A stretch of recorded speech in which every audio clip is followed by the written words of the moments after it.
Mark, for joining us, sir. You were the author. I do a little introduction, but I like to keep that also short. I'll do a bigger one after we're done with this. You are the author of the book I need my glasses, gosh. I mean, Age-Decoded. I could have remembered, but Age-Decoded. They conquered aging but imperiled humanity. And in my preparation for this interview, I just went down a rabbit hole. So I'm really looking forward to seeing, your process of how you came to writing this book. Maybe give a little bit of insight of where you come from, because this is something that seems like it came later on in life that you chose to write this book. So I'm really interested in the process. And then, of course, let's get into the book and into this idea of what genetic engineering could possibly mean for mankind, right? That sounds great, Remington, and thank you so much for hosting me on your show, Deeper Energy. I'm thrilled to be here. Thank you. Yeah. So I have a little thing from put my glasses back on. An engaging and suspenseful account of dystopian future where genetic breakthroughs have enabled immortality, but at a price. This novel deals with important issues of the ethics of technology and societies and its impact on power structures and perception. It is told through the lens of likable characters caught up in strange but seemingly possible future, and is well worth a read. From Thomas Boran, artist from the Hamilton Cotton Factory. So that's a really nice a nice review that I found on Amazon about your book. When did your book come out? My book came out in mid-March of this year. Okay, cool. Yeah. Okay, so Mark, let's get started. Where were you at before you wrote this book? Like, lead me up to the process of like deciding to write a book about genetic engineering. Sure, yeah. So first of all, the fascinating thing is I would never have thought I'd be here talking about me writing a novel. I'm not really a writer by background, and or if I thought I'd written a book, it would have been a nonfiction for sure. I have written a lot of reports and analyses for various groups, but yeah. So getting to this point was pretty bizarre, and it was a lot of fun, but would never have forecast this for myself, and I don't think anybody who knows me would have forecasted for me. I think so. Yeah. It started. I would say about 10 or 11 years ago, when I compete in triathlons, and I'm a competitive, I'm pretty competitive on that front. I represented Canada in the World Championships in Switzerland in 2019. Wow. And I'm hoping to represent them again in Spain in a couple of years when triathloning gets up and running again. Anyway, I'm pretty competitive, very competitive on that front. And so I was interested in aging. It's all by age group when you do the triathlons. So I was in the 60 to 65-year-old group representing Canada. And it was really amazing that people in that group who are all crazy athletes. They train like, some of them are retired and they do like 3 workouts a day. But they were really high attuned to their age. Like if somebody who was 64 would say to someone who's 61, or would feel like the person who's 61 has a big advantage over them. Like I couldn't believe it. Like I thought, whoa, you can actually sense those 3 years of growing older. And they could. So because your body physiologically does start declining even in your 40s and 50s, and it actually accelerates in your 60s and 70s as you approach death. And you're dying, right? You're not getting younger, you're getting older. So I started researching that, and I found lots of very intriguing science on this. It's not voodoo stuff. These are very serious researchers across the world who see aging as a disease. And so like just from the triathlon standpoint, it'd be incredible if you could stop aging. But it blew my mind to think about this research and what the impact might be on the world, like on humanity. So that was the seed for the book, and I started writing it about 10 years ago. Yeah. See, that's a cool that's something that I totally can relate to. I practice jujitsu. I've been Oh, doing it for excellent. about 3 years now. So I started pretty late in life, right? Like 36, 37 is a young age or old age to start something like this. But I'm so glad I found it. But the first thing that I noticed was the toll it takes on my body. And at 36, 37, I just turned 38. It's totally already happening, this whole process. And the injuries that happen, they happen, and that you're gonna live with them for the rest of your life. So a triathlete, gosh, you guys have it's a different type of wear and tear, but there's also a huge amount of wear and tear, especially on the knees. I can imagine on just Sure. well, the whole body, right? I mean, it's an entire. Although I used to do a lot of running Remington, and so when I switched into triathlon, it was actually a bit of a relief because instead of just pounding my knees running every day, I could. The swimming is literally you're floating, so that was even though I'm a terrible swimmer, it was a nice relief, and I also felt like I was learning a lot on the swimming front.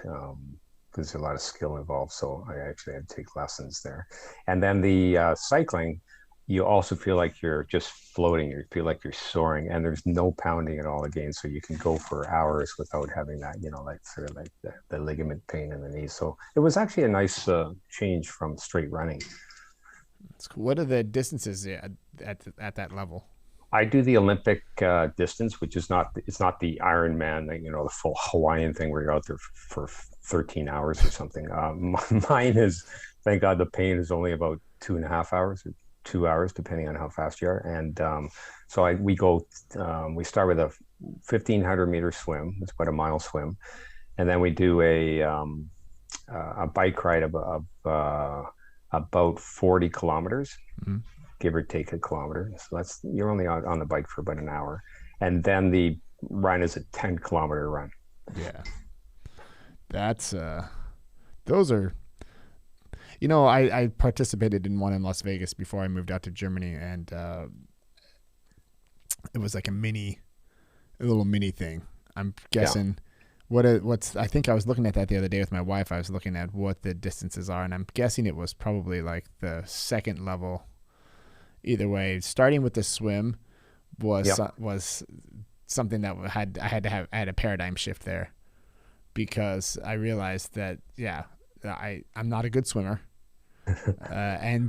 And like you said, you took lessons, right? Because you realize there's so much efficiency loss in the technique of how to swim. And I remember my dad's wife, she was a really good swimmer, and she kind of gave me a couple of tips about just how you have to really stretch it out and really keep your head in the water and just come up for breathing every 2 strokes or something like that. And I had this whole plan, right? And I get out to this fresh water and the open lake, and I just was like, I'm not going to do this. I'm not going to do a breaststroke, because I was just afraid of like losing energy in the middle of the lake or something, Yeah, So it's a little crazy. yeah, and it was weird just sitting there, like we were all like, you're kind of treading water, waiting for the gun to go off with like 40 other people, and that was so much adrenaline in the moment. I'm thinking like, gosh, we're shoulder to shoulder, and then everyone's just going to kind of go from there and start to swim off. I wasted half my energy just in the first 3 minutes waiting for the gun to go off. And this is, like you said, I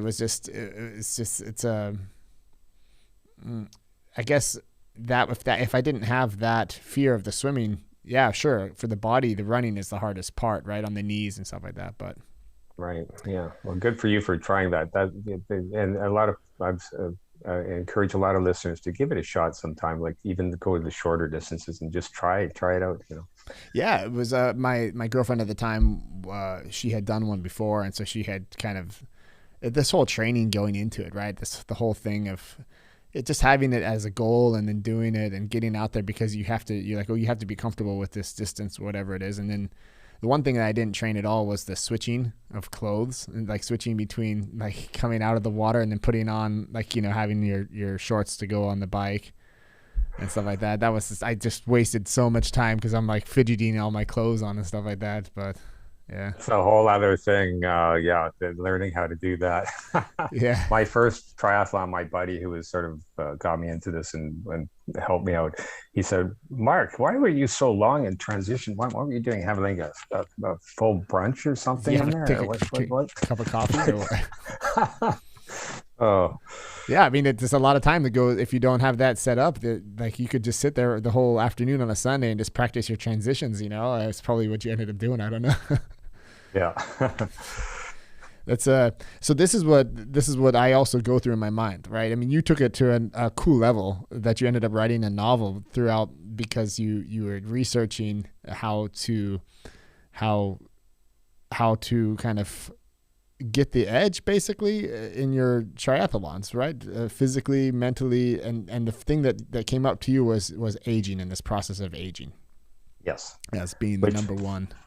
which I said, some people think it's a disease. I don't necessarily think it's a disease. I think it's quite natural, although I don't necessarily like it.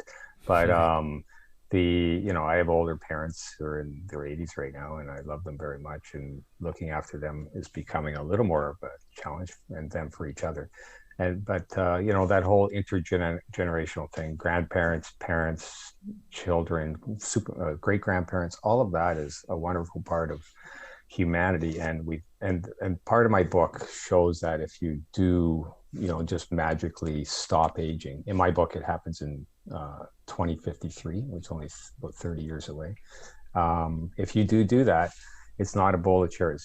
There's going to be some big effects. It's very alluring, very enticing. In my book, Age-Decoded, it's offered for free by the government, and it's only about a 20-minute procedure. And so it's equitable to everybody, and most people go for it, right? We're humans, right? Most people don't want to get older. So, but it has huge effects on society. Yeah, it does. I mean, there's this as a technologist back in the day, I was kind of into this, into programming, and then I would go to these conferences, and then you would have like these Kurzweils would pop up to the conferences and talk about, this future where no one dies, and all the things that he's doing now to make sure that he makes it to 2053. Because if you can make it there, the promise is that not only do we stop aging, eventually we could turn back the dial and say, hey, I'm just going to be 40 years old for the rest of my life. Or right. That's the concept of reverse aging, which also in my novel, it occurs about 200 years after the stopping of aging. And so that's a whole other thing. There's serious research going on there. For example, George Church from Harvard University, he claims he'll be able to stop aging within 20 years. And I'm like, whoa, that's even before when it happened in my novel. And I thought in my novel I was doing it pretty early. And then there's David Sinclair also from Harvard University, who's already claiming to reverse the biological clock in animals. And Shinya Yamanaka from Kyoto University won the Nobel Prize in 2012 for his work in physiology and stem cells in this area. And there's just a lot of stuff going on here. And, whether I think stopping aging would be the first, or slowing or stopping aging would be the first thing. But eventually, I could see reverse aging, probably long after I'm dead. But, reverse aging is possible. And that's in my book. It's interesting because you mentioned that. I have an older character. He's almost 80, and when they stop aging, he goes for it, of course, but he's sort of he's a little disappointed, and he's a very philosophical guy. He's Buddhist. He's always contemplating. He's a scientist, but Buddhist, and also contemplating. He's the sort of philosopher in the novel, and he wonders whether he should have done it because he said, I'm just on the precipice of death. I'm almost dead, and I'm stuck here, and he's pretty frail. And then when reverse aging comes out, even though it's so alluring, and now he's got his granddaughter who's 25, he's almost 80. He says to her, if I do this reverse aging in less than half a century, I'll be the same age as you. And it sort of freaks her out, right? And freaks him out too. But he doesn't actually go for it. He actually, in the end, he doesn't. He just can't do it because he thinks it's just too much. So that's interesting. Yeah, I just listening to you talk about that. I'm so enamored by the idea of creating this character. And he's like this Buddhist philosopher, and he's 80 years old. I'm like, oh gosh, that could be me. I would like to be 80-year-old Buddhist philosopher, and have to make this decision, and just to kind of go through that in your head. What would it be like? So you had to put yourself in this character's mind. Yes, seems like such a cool exercise. Like the first 2 hours of the day, I'm going to get up and I'm going to write a little bit about this character and his thought process and what he's doing. Can you kind of dive into that a little bit? it's a fun one, and the great part about science fiction is you can delve right into the minds of these concocted characters, and you can go pretty deep with their thoughts, their feelings, their struggles, and instead of just turning into a book about genetic engineering, you can really, which are nonfiction. There's a lot of good nonfiction on that right now, but you can through your characters and what's happening to them, you can really deal with a lot of the pluses and the negatives of this sort of science. Yeah, there's just such a moral question there, and there's something that I pulled off the YouTube that say like Down syndrome. I'm just going to read this. Down syndrome, for example, one of the most common genetic defects in Europe, is about like in 92% of all pregnancies where it is detected, the pregnancies are terminated. And yes, the decision to terminate a pregnancy is incredibly personal, but it's important to acknowledge in reality we are pre-selecting humans based on medical conditions. And there's also no use in pretending that this will change, so we have to carefully and respectfully look at the advance in this technology and make more and more selections. So this is something that is being in Germany. I don't know. I didn't have a child in the States, but with my first child, we went around. There's like this time period where you need to check out this chromosome, I think it is, and you can test for it. Yes. And there's these markers, and this whole process was like totally new. I'm like, what are we doing now? We're going now to he's going to take us, he's going to look around and see if he basically was taking pictures of different physiological points in the baby, in the fetus. Yes. And based on that, if there was like something that was kind of off, then I think they probably go a step deeper and really say, okay, we're going to do like a genetic code here. We're going to look at the DNA maybe. I don't know, because we didn't end up going down that route. There was everything was cool. But this is something that's totally acceptable, right? We're like, well, I don't want to this is sad to say, but the decision, like they said, 92% of the parents that are faced with the decision decide to terminate the pregnancy. So we're already playing in this field. One acronym for that is PGD, so pre-implantation genetic diagnosis, where even a couple might produce a bunch of embryos. So even before a fetus, they produce a bunch of embryos, and then you can check. You might have 4 or 5 embryos, and then they can diagnose those embryos genetically and find out if there would be, cystic fibrosis or whatever the condition is you're worried about, and then just pick the embryo that doesn't have the condition and implant that in the uterus of the female, and then have that child. So that's one way. The other way you're doing is a little later in the process, where you select based on fetuses. Yes. Wow, that's already something that's practiced. Yeah, so and that's genetic screening. That's actually not genetic engineering per se, where you're going in and changing the DNA. You're just checking out the DNA and then selecting the one that you want. But I mean, it's not a big jump morally. Like for me, if you're already making this, like that's a step. I would have to think about that to really. I mean, my knee-jerk reaction is like, really, they're having 5 different fetuses, and then we're gonna choose the best one, and Yes. Oh, throw yeah. away the Yeah. other four. That's already happening big time, and that's going to increase. It's less expensive now. I don't know the cost, but it's much less expensive, and it will weed out a lot of. I mean, I know, for example, a family with Huntington's, Yeah, that's not a good one. which is it's a horrible affliction, and the one of the offspring did have Huntington's again, and you can avoid that sort of thing with this screening. But I mean, there's, like you say, there's a lot of issues to this. Like, for example, going back to Down syndrome that you mentioned, a lot of people don't see Down syndrome as a negative. The idea is that Down syndrome is a natural process, and that the children are to be seen as equal on any level with everybody else, even though they're different, and they do have if you want to call it a genetic difference, and maybe they're slower mentally, or etc. But a lot of people don't see it as a thing that needs to be eradicated. Same with blindness. A lot of people in the blindness community are against having blindness eradicated. So because it's a way of life, it's a different way of life, but we respect it, and we should not change it. So, I mean, those are the people who think that we should not be tampering at all with these natural things.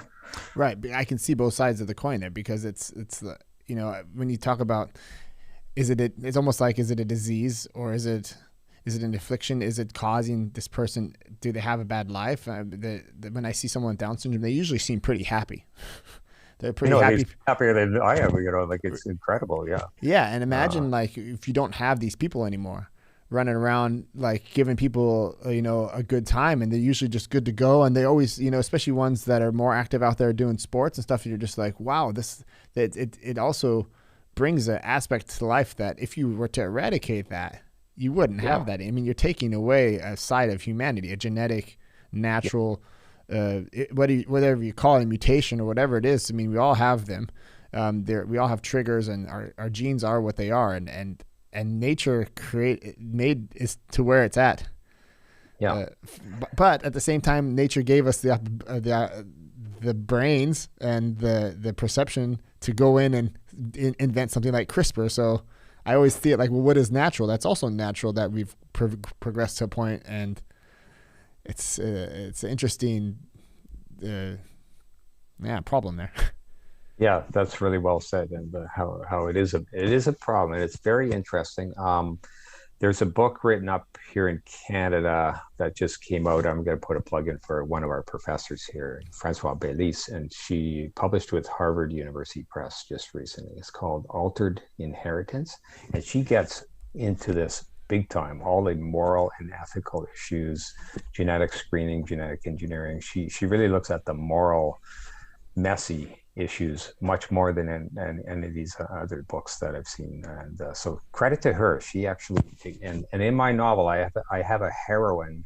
Believe it or not, before Francoise Baylis published that book, there was a female scientist heroine named Frida, Dr. Frida, who is the heroine in my novel. And she, right at the beginning, you can tell she's nervous about this technology. She's the one who actually invents the CRISPR technology to stop aging in my book, and but she's nervous about it, and she sets up an ethical and moral issues committee and all that, but she gets sort of sideswiped because the government really wants to implement this. Makes them very popular, right? So everybody wants it, and so she sort of gets sideswiped. And right at the beginning of the novel, they kidnap her just to silence her, and they bring her underground. They don't want to kill her because she's got quite the mind, right? The scientific mind. Right. So they kidnap her, and she's held underground for 200 years in my novel. And she's forced to work on reverse aging. And they fake her suicide. So everybody in her family and the world thinks that she's killed herself, but she's quite alive underground. So that sort of sets the premise for the novel. That sounds like a very good. It reminds me of like George Orwell. It's just like a very dystopian future. It's. I mean, there's that. There's this whole thing of I guess What about, what do you think about it on a positive level? Like, I mean, I know the book makes it more enticing, and it's definitely, I can picture that more in my head. You know, something that's all happy is probably going to be pretty short because everything just works out, right? But I was thinking, like, I have this other thing. Imagine a world without disease where you and your loved ones could live in good health for another 100 or 200 years.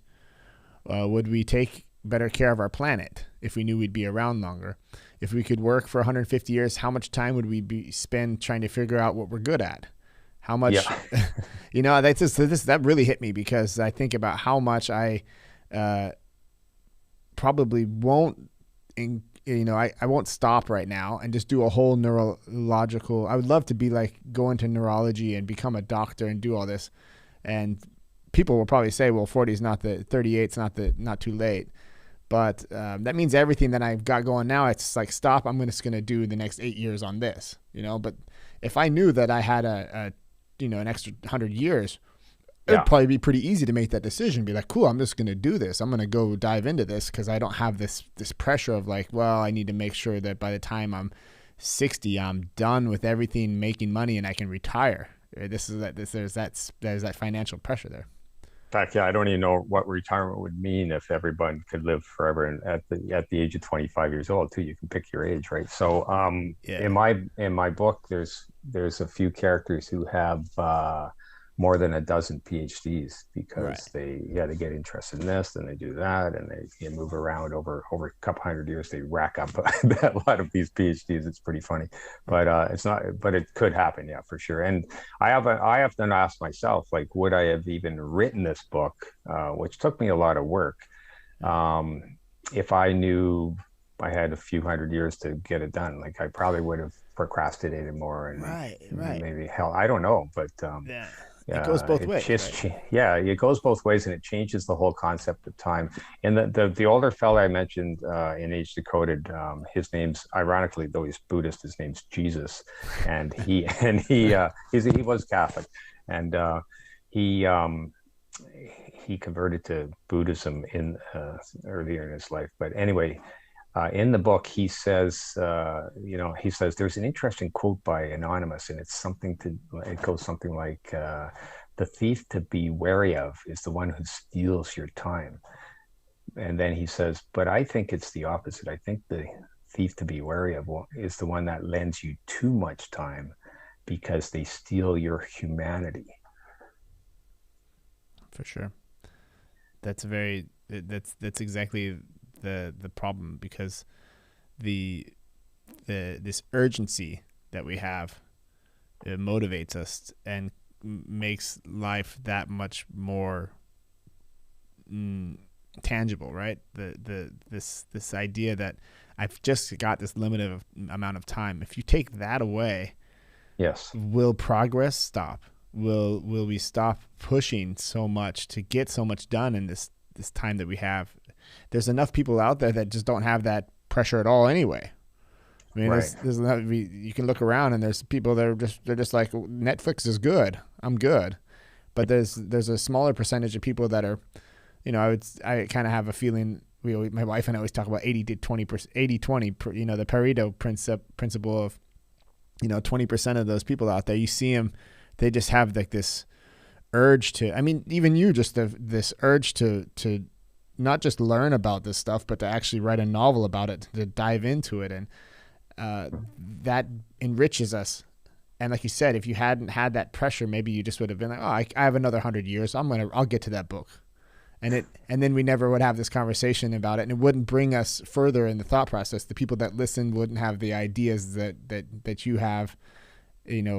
That's what I love about books. The idea that you put these, you put your fingerprint on these ideas and give it a little bit of emotion, and people think about it, and all that would slow down if people stopped really having to have this pressure to, or maybe the last 10 years of their life they would, That's just the aging element. So in Age-Decoded, obviously there's a focus on stopping aging using genetic engineering, but so many other things will be impacted by genetic engineering. If you think of technology in the history of humankind, We've had some huge breakthroughs. Information technology is amazing, for example, and also nuclear technology was quite a breakthrough. And those things have their positives and negatives, obviously, right? But this technology, genetic engineering, it's the first technology that will actually change humans themselves, the actual makeup of humans. Nuclear didn't do that, and information technology didn't do that. Well, it hasn't done it yet, but it will once it's integrated, like the Neuralink, like the Elon Musk type thing, Right. where the device is actually linked with your physiology. And I do deal with that in my book. I have neural integrated transmitters going on in 200 years. So you don't want to need your smartphone and all that. But like this genetic engineering is the first technology that will literally change humans. It's not just nurturing humans, not just helping humans. It's literally altering humans. That to me, that's the big breakthrough. This is a completely new frontier, and it's going to be a huge technology. I'm pretty upbeat on most of it. Like, you know, like we mentioned, cystic fibrosis, Down syndrome, HIV. A lot of these conditions are going to be solved with genetic engineering. There's no doubt about it.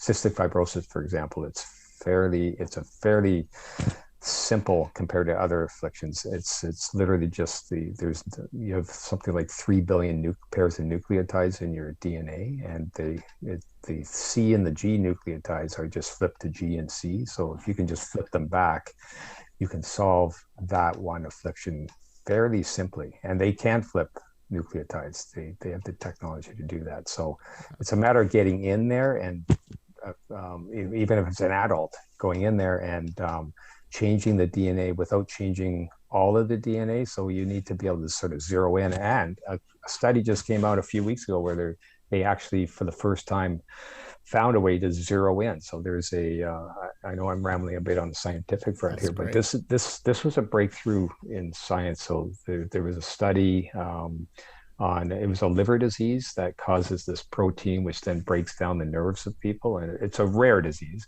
but they had 4 patients, and what they did is they sent in these nanobodies into the patient's bloodstream. So it's sort of like a general thing, gets into the blood.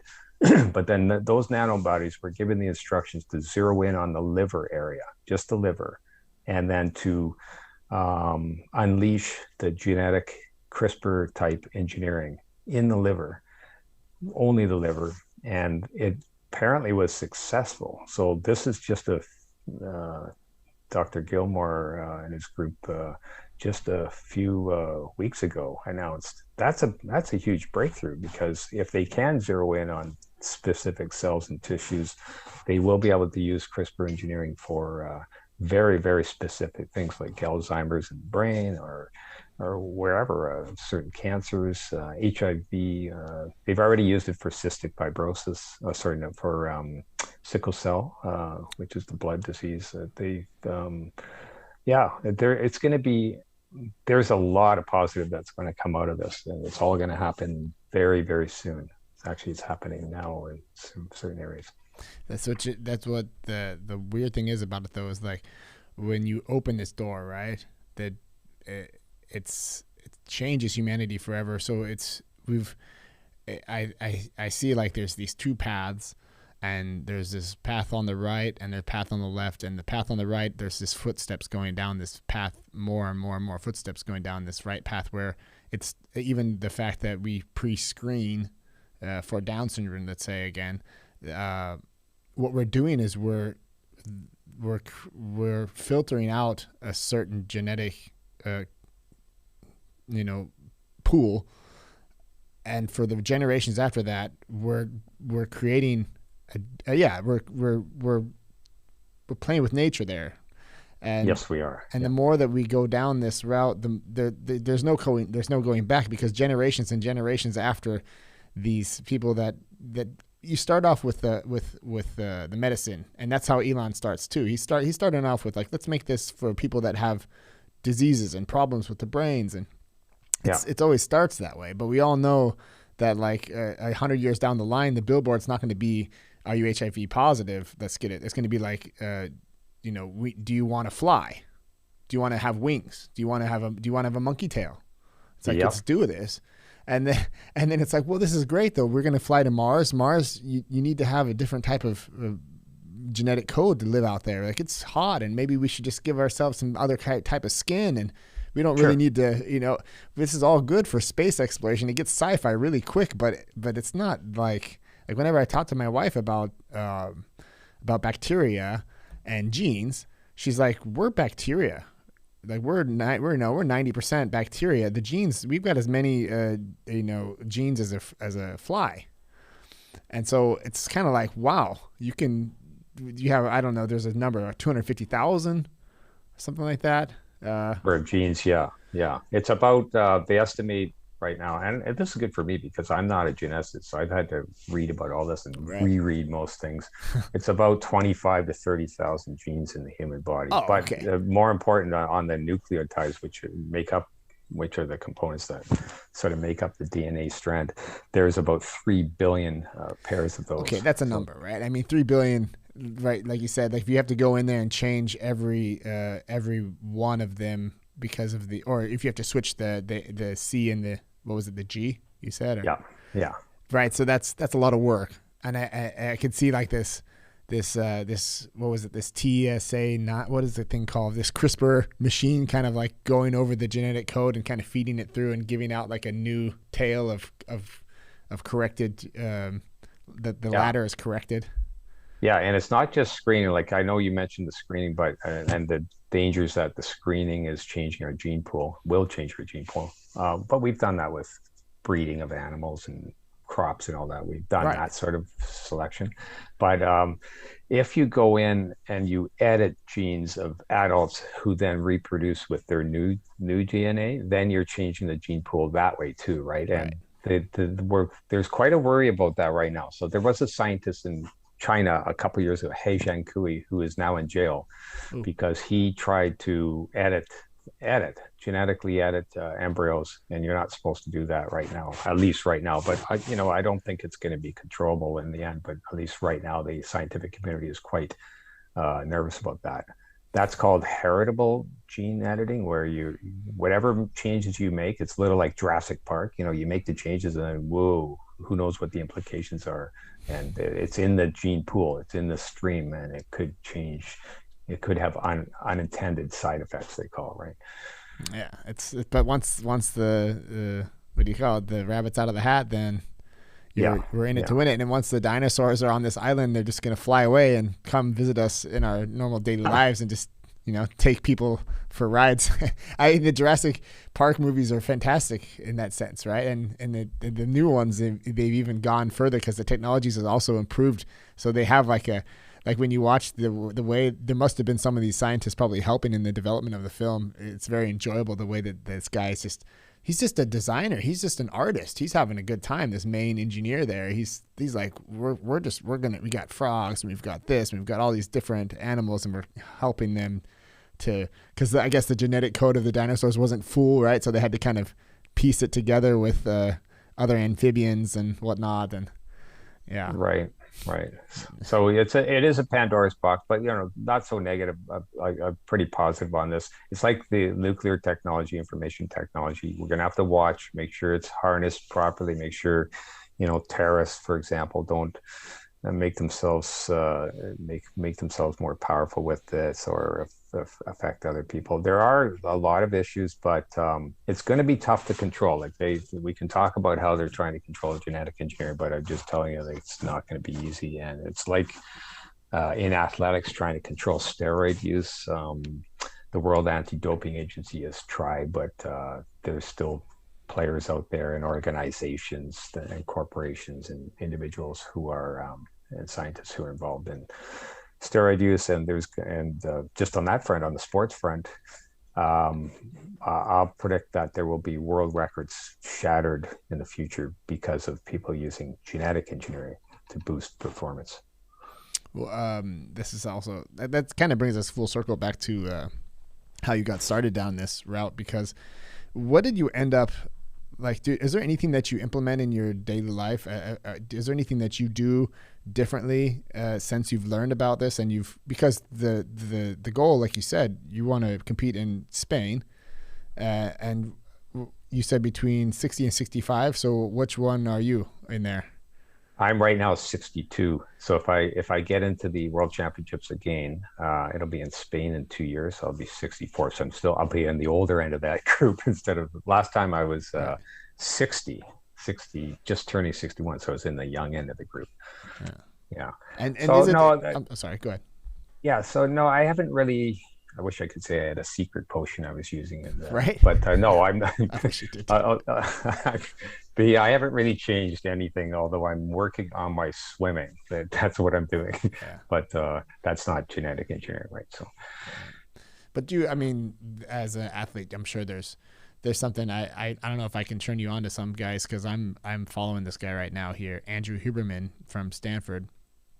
He's got a podcast. He's been doing it since the beginning of the year. He's a neurologist and he's got another title somewhere in there, and he does it outside of his Stanford work. He does this podcast, and he goes deep fast, and this whole idea about neurons and then he goes into, basically, I can't repeat it. That's why he's a professor, and I'm just a guy I just write down everything he says and try and implement it, and there's things like that too, like for enhancement in sports. And something that I came up upon was peptides, which are kind of like going up the chain a little bit. So you're not really talking about steroids anymore. You're just talking about the processes that create testosterone or create healing.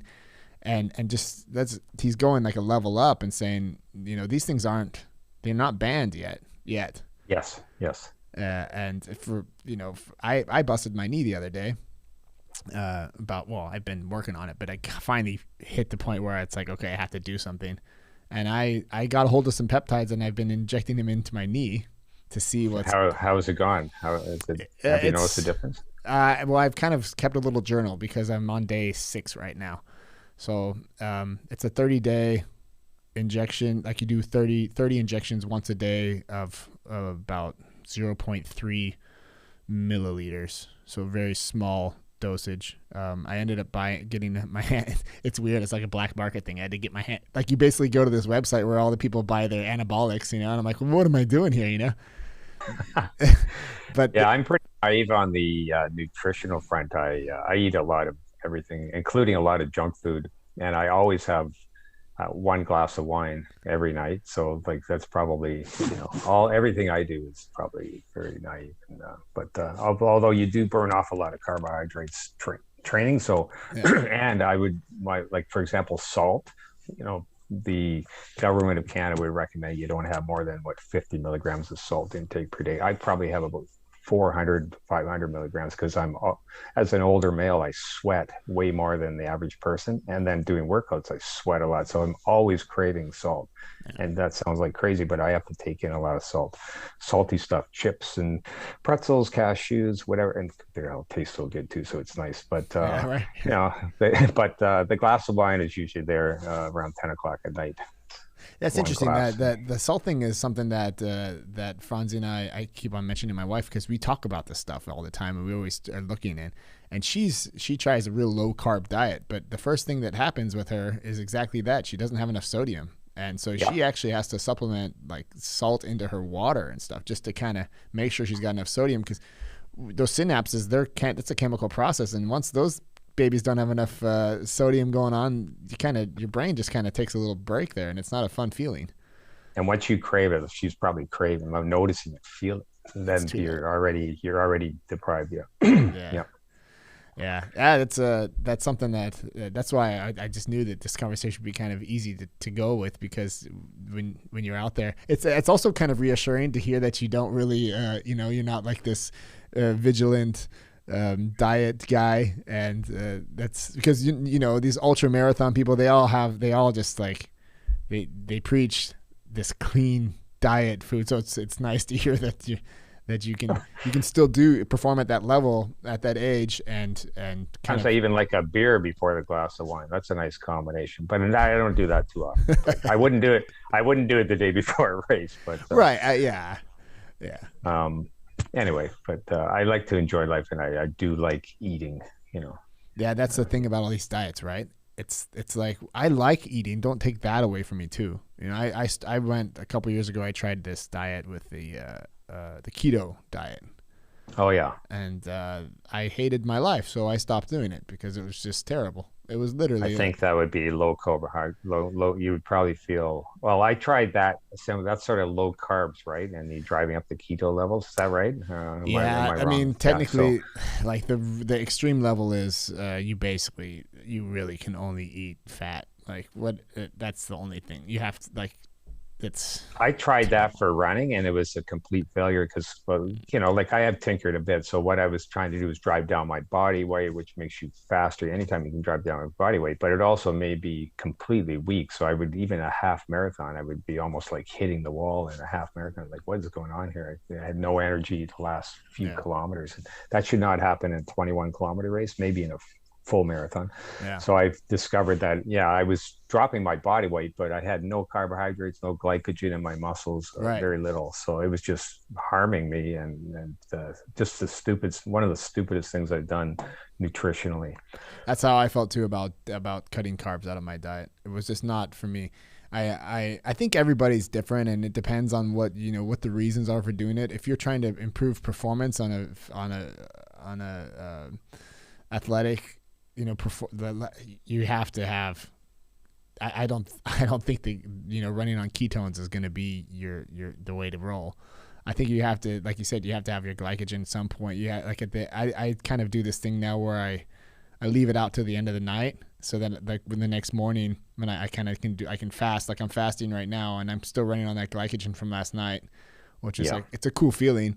And then it hits around like, well, about now. I think once we get off the phone today or I'm gonna just get some meat and some vegetables, and then at night again give me some carbs, give me some rice, give me some noodles, and Right. obviously vegetables. It's just like you ever try athletic greens? No, no. Yeah, it's like a drink. It's got everything in there. It's my way of saying that I did my vegetables for today. It's not necessarily as good as Give a it a salad, shot. but I'll give it a shot. Send me the send me the information. I should try that. I'm sure it's You need to, available in Canada. Yeah, but yeah, let's just bring it back to your book, and yeah, I think this whole CRISPR thing. I tried to even look at what it stands for. Gosh, I couldn't even pronounce it. It was I think it's clustered regularly interspaced short palindromic repeats. right. I think I might have that right, but it's a mouthful. I couldn't even Yeah, this prokaryotes. It's the genomes of prokaryotic organisms. you can Uh, thank. There's a guy named Francis Mojica who about 15 years ago thought I better simplify this whole thing, so I'll call it CRISPR. And Fantastic. that whole polysyllabic thing, he thought that would be simplifying, but it's a real mouthful. Yeah, but it's happening. It's cheap now. It's part of our future. And in your book, you gave us an idea about more than idea. You gave us multiple characters that were dealing with this on different levels and different interactions with what genetic engineering can mean for our society as a whole. The other thing I should mention, Remington, and it came up, it tweaked my mind when I heard Jennifer Doudna won the Nobel Prize with her co-researcher Emmanuel Charpentier 2 years ago for CRISPR engineering. So in 2020, they won the Nobel. That's pretty cool. Mm. But and in one of her interviews, she mentioned that CRISPR and genetic engineering can affect any traits, including psychological. And I thought that's pretty cool. So in Age-Decoded, I do have one. It's not aging; it's something else that is affected on the psychological front, and this can be good. Like right now, depression, creativity, intelligence, all of those things are being looked into from a genetic standpoint. For example, in New York, the Icon School, they just we're looking at the genes involved with bipolar disorder, Mm-hmm. and they uncovered a lot of interesting things. I think they found something like 60 odd genes. They were quite surprised. And some of those genes overlapped with depression, and some overlapped with schizophrenia. So like it's pretty complex the way the body is, the DNA. It's not all as simple as what I mentioned, cystic fibrosis. And but these mental things, these psychological things are also fair game. So for example, a couple might say, well, I want to have a child who's more intelligent or more creative or more fearless. I don't know. And then these things could be on the table once they learn more about them. Yeah. This is it's. I mean, we're here in 2021 now, and it's just going to be interesting to look back to this conversation even in 10 years and just be like, wow, this is all coming true. It's kind of like when I think about when I first got into the IT sector, we were in Boston. I think that they belong to Dell now, but back in the day it was EMC was the name of the company, and we went into these huge server rooms where you just have like air conditioning and it's loud and just lights everywhere, and they had this huge it looked like a turbo of a car, but like I would say 40-50 pounds, and it said like 1 megabyte of memory from the 60s or whatever. And we're all sitting there with our smartphones, and this was probably like 12 years ago. And we're all like, what? Like, this is crazy. Like I have in my phone, even back then, it was like compared to now, I have 256 gigabytes of SSD, like a solid state drive in this that cost $1,000, and this 1 megabyte probably cost $50,000-$60,000 to create. Incredible, yeah. And it's like we just take that all for granted, really. It just was what it is. And I mean, Eric here, he's 20. He's sitting over here, he's looking at me like, you're a dinosaur, man. What are you talking about? Like, But the truth of it is that these technologies, they go and they progress to that point where it's going to be like, of course, who wants to not have a designer baby?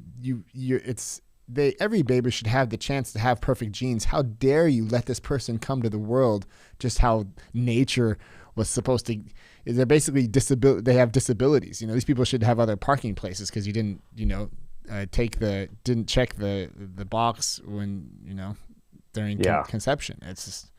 It's an impending. I call it an impending tsunami, and it's going to happen. And it's not going to be equitable. In my book, everybody can get the Age-Decoded. It's offered by the government for free. But a lot of the stuff, like the designer stuff that you mentioned, whatnot, it won't be equitable. It'll be obviously people with resources or money will have first dibs. And but it's a complex web too. You've got corporations involved. A lot of the like Intelia and other corporations are just massive in these areas. But governments too, science and China and the United States in particular, have huge foundations funding this. All the universities, I've mentioned Harvard already, Kyoto University, but tons of them, UCLA, UC Berkeley, are involved. And then you have individuals involved. So there's all sorts of, it's a real hybrid mixture of players, and it's going to be hard to control it totally. Nobody's going to be able to control it totally. And it's like trying to control nuclear weapons. I think it's a good example. Yeah. I just don't want any like North Korean super soldiers popping out of, where, I mean, he could easily implement, say, hey, you guys are all under the thumb here. You're getting this genetic coding, whether you like it or not.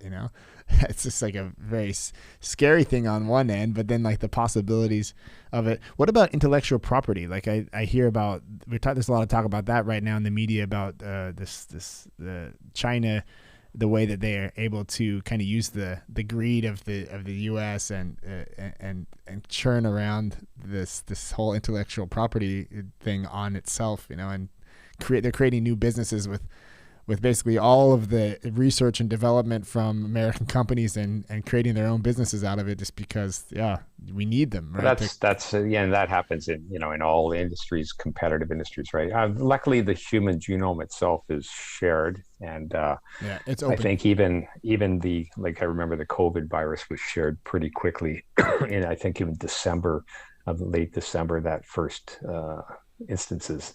Yeah, right. So So it's distributed.